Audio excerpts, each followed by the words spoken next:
Buenas tardes, bienvenidos. Los recibimos en esta emisión de Los Días Contados, en la que ya les hemos anticipado con quienes vamos a estar compartiendo en un rato nada más estos 30 minutos que nos reúnen cada tarde. Bueno, en el comienzo del programa, algunas referencias, sobre todo a cosas que han ocurrido en la mañana y que presumo yo seguirán ocurriendo por muy poco tiempo más cuando empecemos a tener noticias realmente de la transición. Presumo que el análisis de los resultados, las especulaciones, si fue por poco o por mucho, si fue por mucho o por muchísimo, si se ganó bien o se ganó más o menos, si son más importantes para algunos los 40 puntos de Macri que los 48 o 49 que saca Alberto Fernández. Todas esas cosas van a ir cediendo naturalmente, a pesar de los esfuerzos de algunos comunicadores que algunos todavía no pueden creer que esté pasando lo que está pasando, es decir, que Macri haya batido otro récord, que es no conseguir la reelección siendo presidente en funciones. No había pasado nunca eso. Y naturalmente algunos están más que preocupados, diría yo, por su propio futuro, teniendo en cuenta lo que ha representado la perspectiva del apoyo oficial en todo sentido para poder seguir adelante con su carrera de periodistas independientes. Pero más allá de eso, hoy circulaba un WhatsApp, un correo en las redes sociales. Hay silbidos, no sé si es por lo que estoy diciendo, ¿no? No, es un pequeño acople, pero no sé si salió al aire. Yo lo sentí, por eso hago esta referencia. Que habían atribuido al Turco Asís, a Jorge Asís, el escritor y periodista, un tuit en el que supuestamente hablaba de un acuerdo de gobernabilidad en el cual toquetearon los datos del escrutinio para decir que en vez de ganar por 15 o por 20 habían ganado nada más que por 9. Esto es absolutamente falso. Yo cuando lo vi de la mañana a las 7 en la radio, en Radio Universidad, no me hizo falta esperar que saliera Asís cuando se despertara para decir que esa cuenta no era de él, y me di cuenta que era una famosa, célebre fake news, es decir, noticias falsas. ¿Para qué?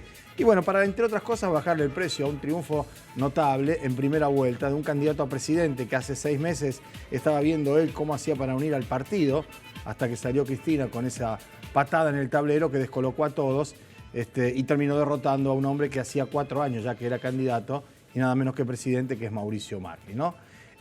Los votos se pueden calcular, contar, ver, verificar, incluso hasta la fotocopia del telegrama en cómo se votó en cada una de las mesas de los barrios, por si alguno de ustedes tiene curiosidad y quiere saber qué pasó en el barrio y en la mesa en la que votó, están hasta la fotocopia de los telegramas.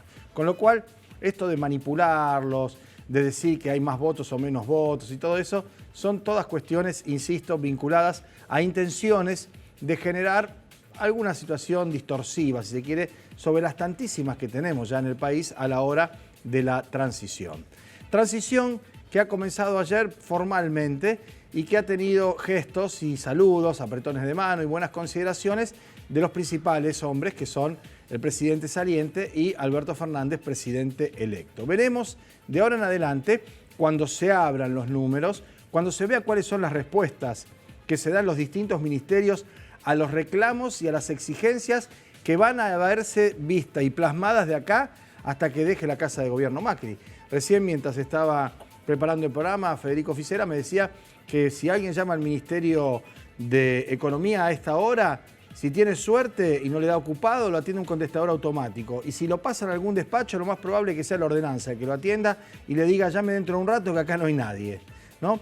Digo porque no están pagando las obligaciones que tienen que pagar, porque no se está dando respuesta a la altura de lo que se espera con compromisos ya contraídos, y naturalmente todo esto está en ese paquete de la transición que hoy, me decía Leo también, un cruce entre Roberto Mirabella, que va a ser senador en reemplazo de Perotti, pero es uno de los principales hombres del gobernador electo, y Lifchi, que dijo Mirabella algo así como, mejor Macri que Lifchi en la transición. Claro, van 20 minutos de transición, todavía no empezó. Démosle tiempo, van a ver cómo la transición a nivel nacional también va a tener sus complicaciones. Lo bueno en todos los casos es que ya está, que la historia está terminada en términos de qué pueda hacer o qué pueda dejar, más allá de lo que está instalado ya como un problema severísimo en la economía nacional para todos nosotros, y en particular para el presidente electo Alberto Fernández y su equipo económico. Así que de esto vamos a estar hablando inmediatamente después de la pausa. Se suman a la mesa Leo y Federico Fisela. Nos quedamos hasta las 2:30 de la tarde. En 2 minutos estamos de vuelta.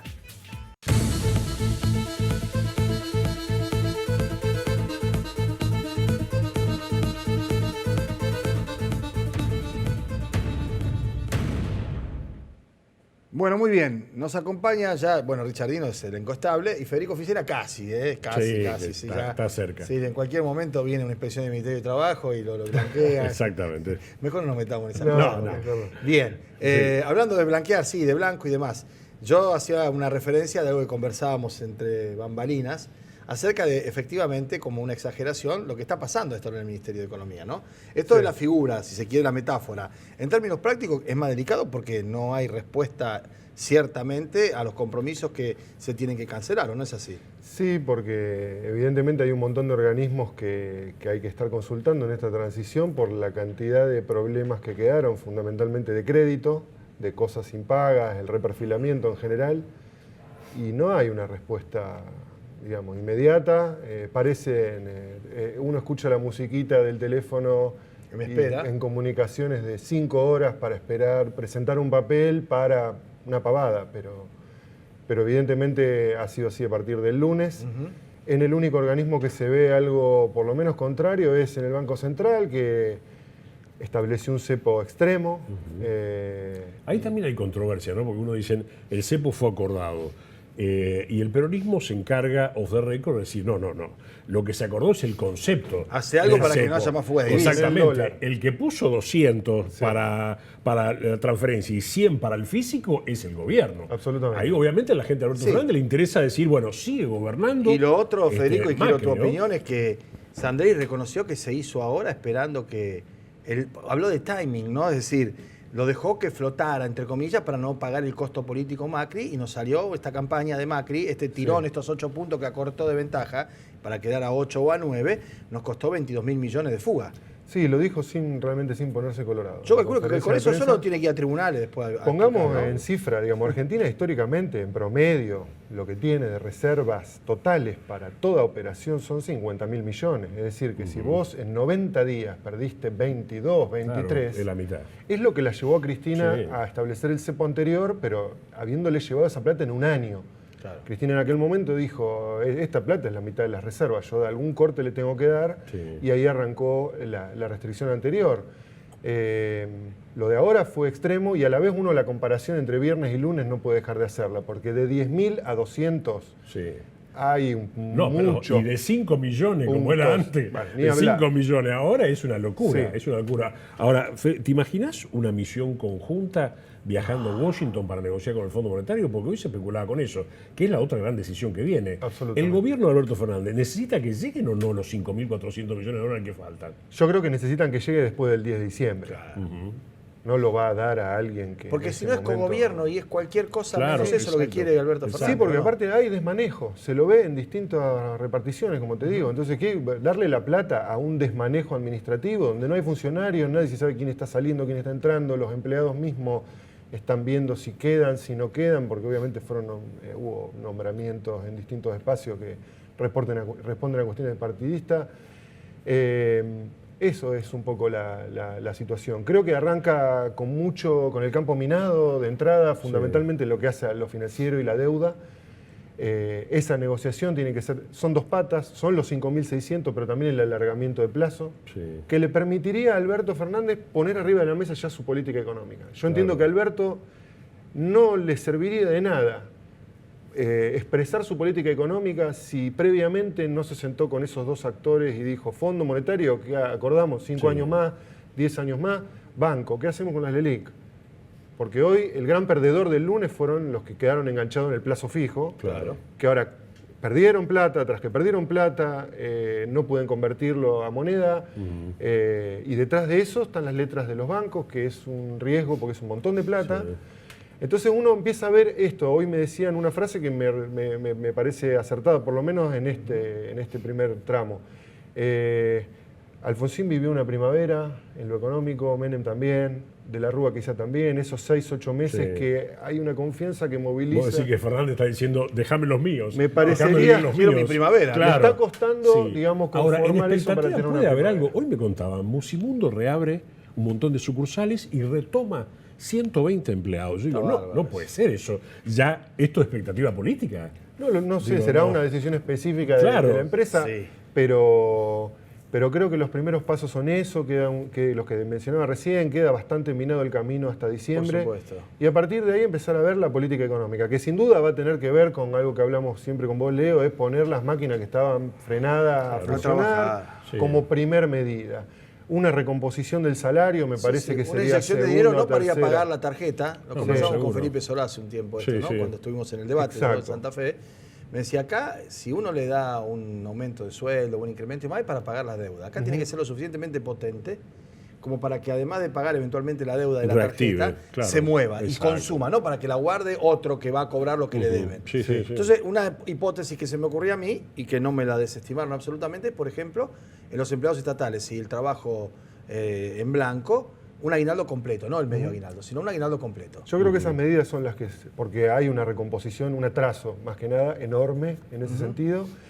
Y a la vez me preocupa esto, recién pensaba una cosa, porque se está discutiendo mucho la cuestión del cepo, lo único positivo fue que el lunes no hubo corrida, cosa que está bien, $1.80 era muy dañino para todos. Ahora, una cosa es manejar un cepo cambiario en el que yo no tengo deuda externa, y la necesidad de generar dólares para pagárselo al acreedor hostil que siempre tiene la economía, que es el acreedor externo, no me perjudicaba tanto. Había un reflujo de la política de Cristina que al no haber deuda, no tener que pagar, no tener dependencia de tener que girar dólares al exterior, eso es una cosa. Un cepo que puede... Ahora, un cepo en un momento en el que vos necesitás que el comercio exterior de Argentina te marque alguna diferencia para empezar la hoja de ruta para pagar, me parece que es otra cosa. Por eso lo complicado de un cepo tan duro, que al sacar los cepos, después sacarlos son muy difíciles, porque son restricciones dificilísimas. Ahora, el contexto político es alucinante. El cepo de Cristina fue repudiado por toda la clase B, los sectores medios. Este cepo, hoy leía, hay encuestas que tiene un aval de más del 60%. Bueno, es decir, a lo mejor es ver el monstruo de cerca, no ver la crisis tan cerca, pero digo, hoy hay un aval político a este cepo, es increíble. Yo creo que es más peligroso el cepo actual y las razones las di recién. Argentina esta vez necesita sí o sí del sector que naturalmente provee dólares a la economía. Vos mencionabas recién los 5 millones de dólares. También está la medida que les sigue permitiendo dejar el total del valor agregado que se genera en nuestro suelo y con nuestra humedad en el exterior. Decime si eso no fue un error. No fue un error, manual, fue una decisión deliberada para favorecer a determinados sectores. Lo que hay que corregir son esas políticas. Pero eso tiene un costo. Tiene un término técnico específico que es descalzar tu estructura. O sea, los dólares afuera y genero deuda en dólares dentro. ¿Cómo hago para que se junten? Ahí a propósito de muchos usuarios, hoy gente llamaba a la radio, por ejemplo, que tenía contratados viajes de vacaciones al exterior. Sin ir más lejos a Brasil. Porque la restricción no es para el dólar, no es para el dólar, para el euro, para el real, para el yen, para lo que sea. Cualquier cosa que se convierta a dólar. Bien. ¿Qué me decían? ¿Cómo hago? Si no puedo comprar $200 más que eso para irme a Brasil. ¿Gasto con la tarjeta? Fenómeno. Cuando gasto con la tarjeta... ¿Tenés que tener la cuenta en dólares? Acá, no. La de débito. La de débito tenés que tener todos uno a uno. Por supuesto. Cuando vos venís y te volvés de vacaciones y gastás allá, te multiplican a 62, que es lo que está el dólar ahora, para pagar los consumos tuyos. El banco te dice a cuánto. Sí, está bien, hace sentido, pero si vos te tienes $1.000, te vas de vacaciones, no te digo que te pagas las vacaciones, pero casi. Porque vos gastás con la tarjeta acá, allá, pagás a 62 acá, salís del banco, encontrás un arbolito y le vendés a 75. ¿Entendés lo que quiero decir? Ahí hay 12 pesos en $1, que en algún momento lo van a tener que controlar. Yo no sé si habrá un dólar turista o qué, ¿no? La norma fue absolutamente genérica. Sí, la norma fue genérica, que lo único que estableció son los 200 y los 100, y quedaron agujeros en ese colador. Te cuento otro, por ejemplo, todos los que están exportando, un negocio que era hiper conocido en otra época, los propios bancos de Montevideo se ocuparon, después de las noticias de este arranque de semana, de decirles casi como una especie de marketing bancario a los exportadores de Argentina: no te querés abrir una cuentita en Montevideo y las operaciones las liquidás acá. Cruzás por el puente Rosario Victoria y después seguís a Fraibe. Esas cosas que son históricas y que ya han pasado en otra época, son los huecos que quedó. Lo mismo que el contado con liquidación a 81, sin tener en claro cómo poder cerrarlo. Lo mismo con los dólares de bolsa. Y si te agrego tecnología, desde el lunes se analizan hasta operaciones con Bitcoin contra dólar. Bueno, dicen que ha crecido. Salteas el cepo con el Bitcoin en una operación que sin duda tendrá sus riesgos, pero ante esta situación... ¿Qué cotización? Y te termina quedando en términos de dólar un valor similar a 77, 78, similar al del dólar de bolsa. Sí. No el Bitcoin. El Bitcoin vale como $9.000 vale cada Bitcoin. Lo que te digo, si vos haces la transacción, ¿en cuánto te queda el dólar que compras? Estamos hablando de un inversor sofisticado, ¿no? Porque súper sofisticado. Mucha gente dice, ¿a dónde va el Bitcoin? Pero esa es la otra, Leo. Yo no lo quiero complicar a Federico por su trabajo y demás. Acá los dólares, la gran cantidad de dólares, no lo compraba la gente que estaba en la cola en 1400. O sí, muchos de los que estaban en la cola en Córdoba en 1400, llegaban a la ventanilla, firmaban los papeles, mostraban el documento y se iban y se llevaban algo que como una retribución. Pero los compraban lo mismo que los vendían. Absolutamente. O sea, yo tengo los dólares. Pase, muchachos, pues con los documentos, gracias por los servicios prestados. Eso la hicieron. Mucha gente le decía a los que estaban en la cola, dice, anda al súper y comprate alimento no perecedero, que vas a ganar igual. Y el de la cola te decía, pero no es para mí. No es para mí. De hecho, la posibilidad de que el colero, como la norma también dice, frente a presentación de DNI solamente, uno dice, un gran empresario podría mandar 100 tipos y que hagan la operación y bajo un pago de una comisión. Va a comprar $10.000 nomás. Sí, y aparte lo que vos decías, cuando se hacen las grandes operaciones financieras, como la que vino a hacer el Morgan en su momento, tiene hasta un funcionario en el Banco Central como Luis Caputo que le dio salida por 15.000 palos. O sea, para ellos sí y tuvo un ministro en su momento como era Pratgay y se fue. Ahora, no está mal, la gente no sé si lo sabe, porque no salió muy grande la noticia, la banca Morgan no está mal en Argentina. Se retiraron. Retiraron su licencia en la bolsa. Agarraron el bolso y se fueron. Totalmente. Esto parece la película, ¿viste? ¿Te acordás Plata Dulce? Es así de ¿Te acordás Plata Dulce? Lupi haciendo Arteche y el otro es Arteche y la... Bueno, esto es eso. Agarraron los bolsos y se fueron. Ahora, yo lo que noto es que nosotros tenemos una gran preocupación económica, la estamos expresando ahí. El domingo se demostró que esa preocupación en lo político electoral tiene relativa incidencia. Si no, Macri jamás en ningún escenario hubiera podido llegar al 40%. Sí, yo te digo que hay un componente simbólico, Pablo. Hay un componente político que es político la principal fuerza de Argentina hoy, el peronismo cuando está unido. La segunda fuerza es el antiperonismo.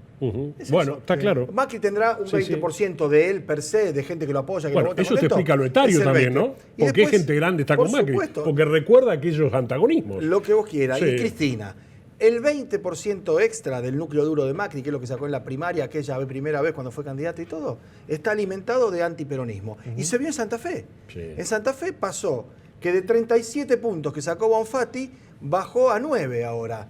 O sea, de cada 4 votantes que votó al socialismo, uno solo lo votó ahora. Los otros 3, ¿a dónde crees que se fueron? Al antiperonismo. Y algunos es una fuerza dirigencialmente antiperonista. Bueno, el socialismo tiene un problema. Para el socialismo es más fácil enfrentarse al peronismo porque comparten algunas decisiones conjuntas. Entonces se tiene que diferenciar, Pablo. Sí, no sé, yo te voy a decir que acá, para aquellos que estaban viendo y analizando y demás, hay un fenómeno notable, global.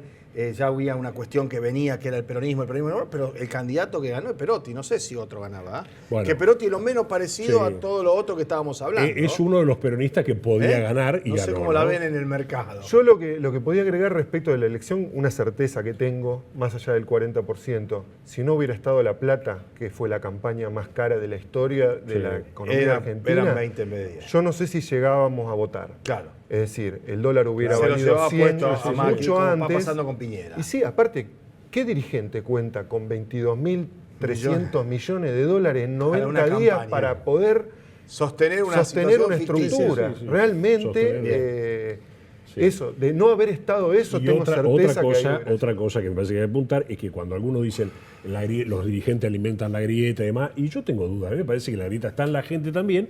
Acá en Rosario se vio.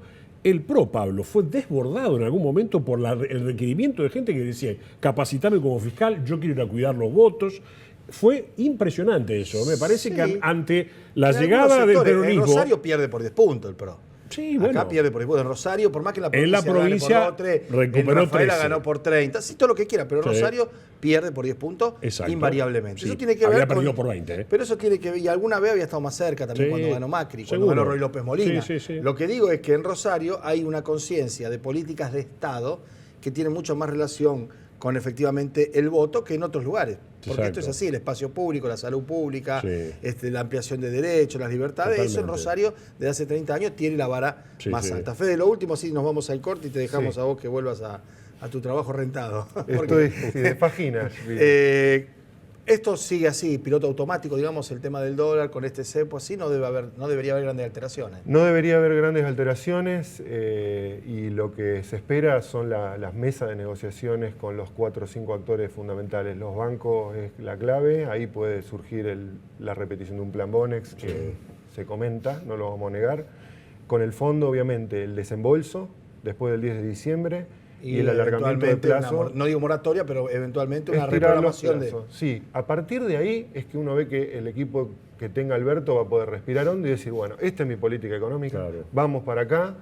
Son los dos temas que realmente como herencia Tienen que saldar inmediatamente. son de cortísimo plazo, son bombas que ya están sucediendo. Está con el contador andando, hay que desactivarla antes que detone. Si estuvo el reperfilamiento, que todavía no está resuelto, y un cepo tan importante, son dos cuestiones que van a dar el espacio para esa negociación, pero van a tener que ser sacados a partir de que se plantee la nueva política económica, Bien. supongo que después de diciembre. Charlamos en unos días. ¿Cómo no? Muchas gracias por venir. A ustedes. Nos vamos a la pausa, tenemos después un ratito más para charlar con Leo de cuestiones de la provincia también.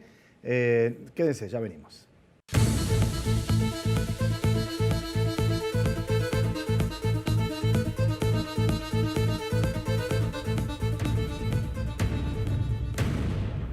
Bueno, muy bien, Richardinho, todo suyo. Bueno, no es para tanto. No, ¿eh? bueno, Bueno, empezábamos a hablar de repercusiones en la provincia de Santa Fe, de las elecciones nacionales.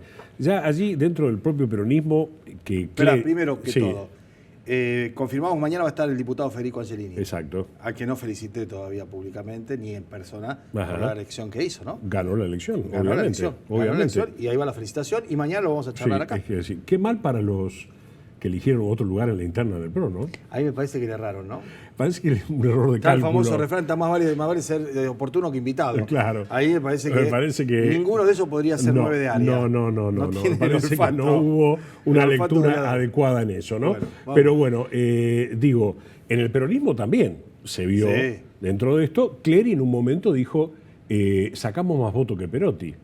Algunos Y no se preguntan, dicen, ¿era necesario? Yo te voy a decir algo más, lo dije ayer, porque ayer Claro, está como sí. ofendido porque no hicimos... Sí. porque- Yo dije que después de Reutemann, en la historia política santafesina, el hombre que más votos tuvo es él. Claro. Sí, que es Macri también, ¿no? No, Obviamente. es él. No, Macri Está también. bien, Bueno, la está boleta bien, de Macri bueno. presidente, pero Está digo, bien. de los santafesinos. Sí. Extraordinario, Bueno, ¿no? Bueno, es lo que ha pasado en la provincia de Santa Fe. Digo, decir que Córdoba fue un estropicio, por decirlo así, porque ganó por 60 puntos, o ganó por 30, y sacó el 60% de los votos. Pero cuando los santafesinos decían, mirá Córdoba cómo vota por el macrismo, digo, bueno, Acá está ahí. atención. Acá la está diferencia ahí. va a ser menos de un punto Lo cuando termine cual de votarse todo. También me parece que ahí está la configuración esta que vos decías, Y Pablo. Rosario. ¿Cuántos peronistas como Perotti podían imponerse? No. La gente votó, fíjate lo que votó, 3 cosas distintas. Votó un gobierno nacional, un gobierno provincial y un gobierno municipal, en el caso de los tres rosarinos, diferentes, por ejemplo. los tres diferentes. Las 3 diferentes. Por Es supuesto. decir, hay una Pará, selección y si del querés voto agregar, distinta. Sí. la lista de concejales también diferente porque ganó la candidata social peronista, para decirlo de algún modo, que es Susana Rueda, que está por el Exactamente. socialismo porque anunció que iba a votar Que iba a Alberto votar Fernández. Alberto Fernández. ¿Sí? Y la lista de diputados provinciales ganó la de María Eugenia Bielsa, no, ganó la del peronismo con Sí. Perotti and Company, pero 2, 1 y 1, una melange, no era una lista que No. hegemonizó, Y muy Es decir, ligada bueno, pará, a kirchnerismo. Es del peronismo, pero la elección general Sí. la gana Lipsi, que es socialista. Exactamente. Y el Ejecutivo lo gana Perotti, que Bueno. es peronista. Y el senador lo gana el Esa, departamento. claro. Es decir, es una cosa Esa es la de diversidad. elección Sí, realmente. sí, ¿no? sí, esa es la diversidad del voto. Yo lo que no puedo entender, Pablo, un poco vos lo decías al principio, que hoy haya tanta gente enojada con la elección. Peronistas que están enojados porque no ganaron por 20, y sin reconocer lo que significa ganarle al oficialismo, con todo lo que explicaba recién Ficela. Un gobierno que tuvo 23.000 millones de dólares de respaldo para acomodar la situación económica, Los medios, el Poder el Judicial. blindaje mediático, el Poder Judicial. La gente, sin embargo, seleccionó y le ganó a todo ese aparato. Es para estar contentos los que estaban en esa posición. Hoy al único que se lo escuchamos menos decir al actor Pablo Echarri, que dice, los peronistas tenemos que acostumbrarnos, Mira, decía yo- Echarri, y- a asumir que ganar es ganar. Sí. No siempre ganar por 20, Sí. por 40. Ahí me están haciendo señas que nos tenemos que ir. Yo Sí. decía hoy en la radio, y lo reitero acá, Esto es como si vos te vas el primer tiempo ganando 4-0. Sí. Y en el entretiempo vos decís, bueno, ahora cuando salga le hacemos 3 más, Sí. va a ser una fiesta, empezá a tocar corneta y va. Y resulta que cuando salís a jugar el segundo tiempo te meten 1, Sí. y sobre el final te meten el segundo y termina 4-2. 4-2. Y vos te vas con la imagen de pucha, le ganaste, Sí. cómodo, no hubo riesgo, no hubo Sí, ningún sí, sí. problema, estaba Con un ganado sabor de a arranque. derrota. No, sabor a Sí. derrota, pero no con lo que venía de la Sí. euforia de lo anterior. Y Es terminemos esto. con la cuenta de votos y ya está. el fraude Sí, y todo eso. porque y ya está. y ya Realmente, está. eso para perdedores, Me no, parece es, no, que ya no está. es un discurso para Por quien ganó la supuesto, elección. para ¿no? nadie. Bueno, ha sido un gusto. Nos vamos a ver otra vez. Antes Seguramente. del fin de semana. Sí, claro que sí. Listo, muchas gracias. Hasta luego. A ustedes también, ¿eh? Muchísimas gracias por habernos acompañado. Mañana a partir de las 2 de la tarde, con la presencia del ganador de las elecciones para la categoría de diputados nacionales, por la provincia de Santa Fe, Federico Angelini. Hasta mañana entonces.